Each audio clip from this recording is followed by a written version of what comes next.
Speaker today is Glynis, and Glynis is speaking from the Interpersonal Communications Manual number 5. So that completes this manual for you. And this is on asserting yourself. And the timing for this, Glynis is first going to give a 4 to 5 minute speech on asserting yourself, and then there's going to be a 2 to 3 minute role play with Tanya, and then finally there's going to be a 3 to 5 minute feedback time. So, oh, you already great. Okay, thank you. And please welcome Glynis.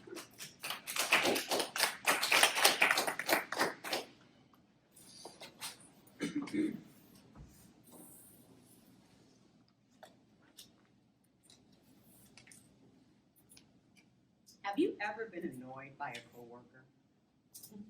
Take this scenario. You've been asked by your boss to complete a report by 2 p.m. this evening. It's now 10 a.m. You're trying your best to concentrate. However, your coworker on the other side of the wall is chewing and popping gum so loudly that it's distracting you and you can't concentrate.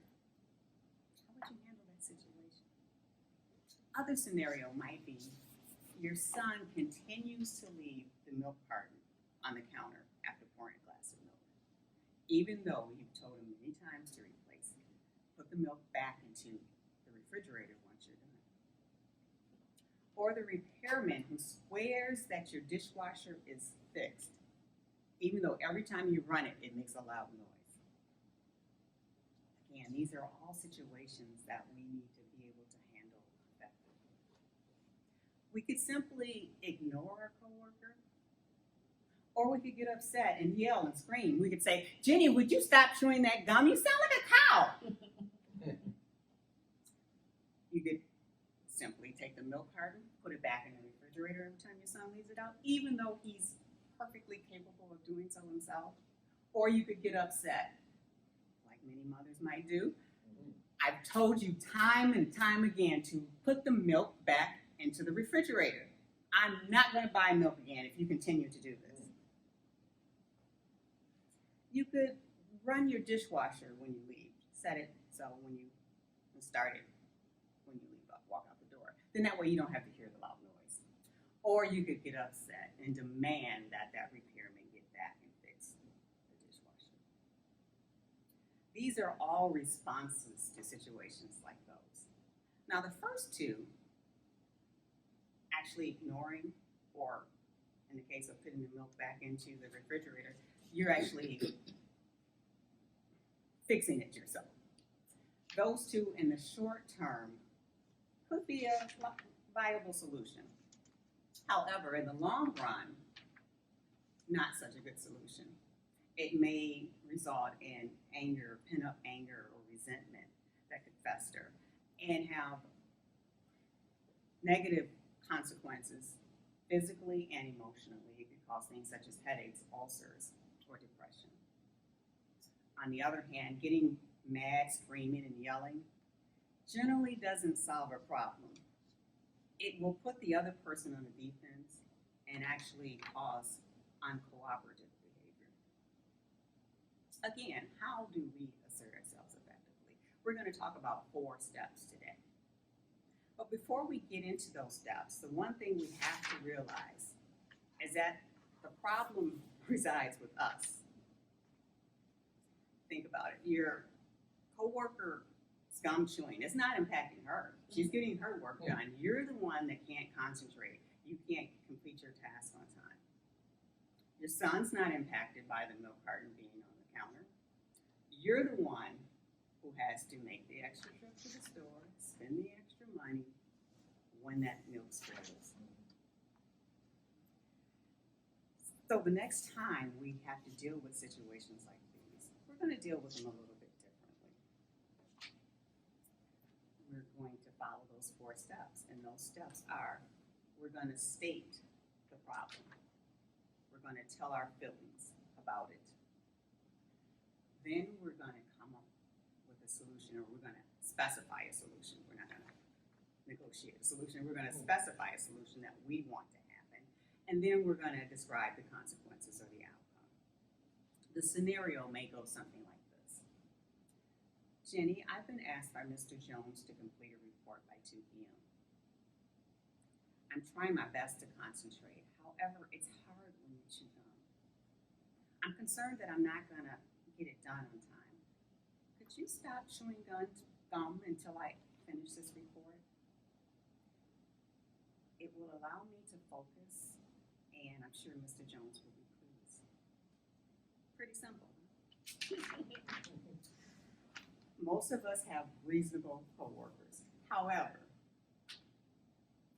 there are going to be times when you're either going to be misunderstood, the person's not going to understand what your problem is, or they're going to get defensive despite your best efforts. This is going to mean that you repeat those steps until you get the desired outcome. That is, you state the problem, you tell your feelings about it, you specify a solution, and describe the consequences. What we're going to do now is have a role play with an assistant from the audience.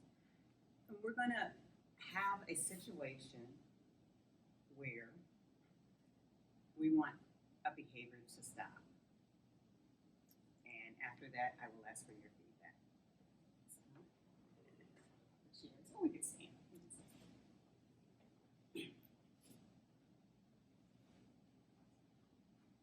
Hi, Tanya. Hi, Glynis. I need your help with something. Okay. In our meetings, our team meetings, I've noticed that some of the team members are hesitant to speak up, and they feel that they're not being heard. Because, as I've been told and as I've observed, you seem to dominate most of the conversation during the meetings. What do you mean dominate the conversation? And besides dominating the conversation, you also kind of, you demean their ideas. You don't let them get their ideas heard. Are you kidding? I always listen to what other people say. I don't do those kinds of things. I don't dominate a conversation.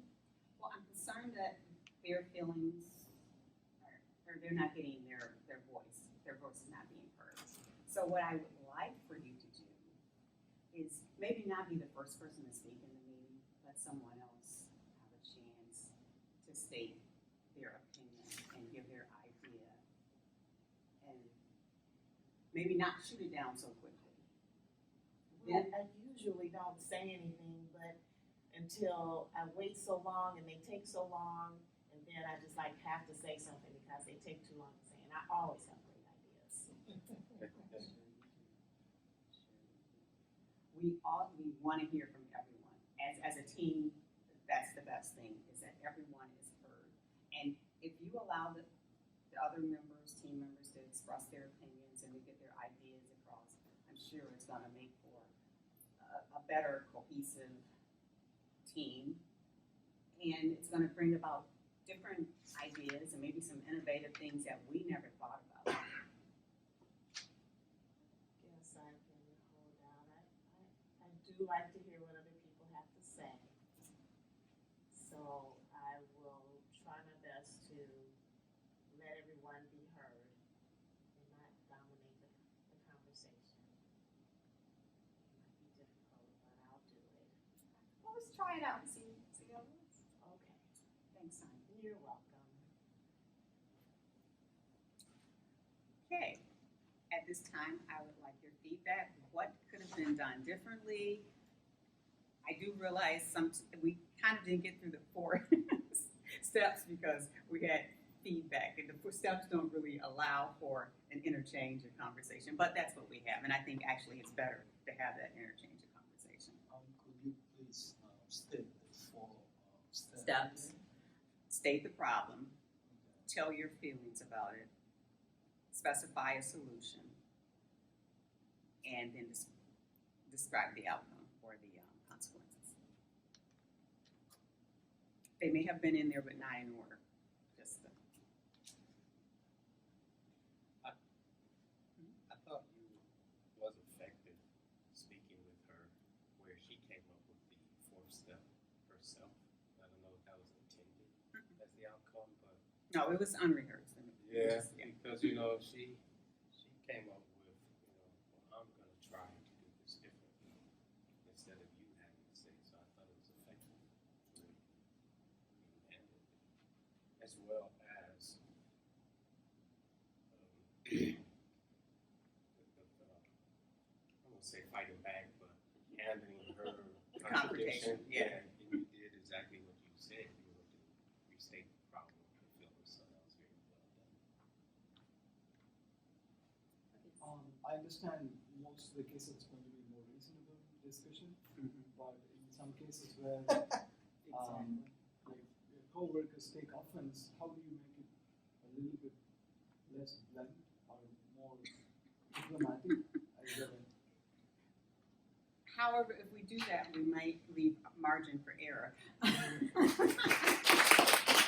So we have to kind of be specific with what we want to happen.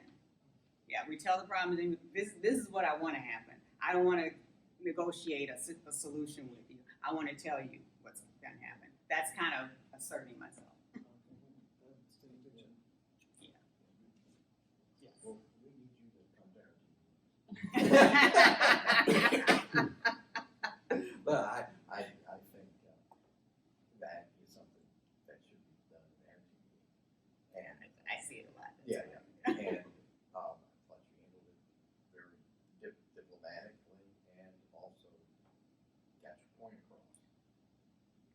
Yeah, the only thing I guess I could say with that is, I suppose if, say, Tanya was my LL5, the conversation may go a little different. Yeah. Yeah. Or even my LL6, still slightly different, But still, you have to be able to get your point across. This is what I want. Yeah. However it goes. Any other feedback? Well, I wasn't sure if I should say something that I would really say if, someone approached me like that, or, How would you? What would you say? I probably wouldn't. I would probably ask for clarification or maybe some kind of specific instance if I didn't actually believe that I was doing that. Okay. But I probably wouldn't push back as aggressively as I did. Yeah, a specific instance would be a good one. So I'll have to keep that in mind. Mr. Toastmaster.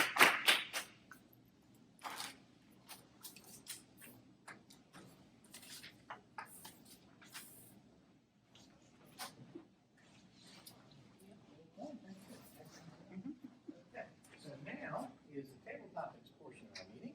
Oh, yes, sir. Oh, are we taking a minute or? Oh, thank you. Yes, we'll take a minute break right now. So, Tanya, give us a minute, and we can all write feedback for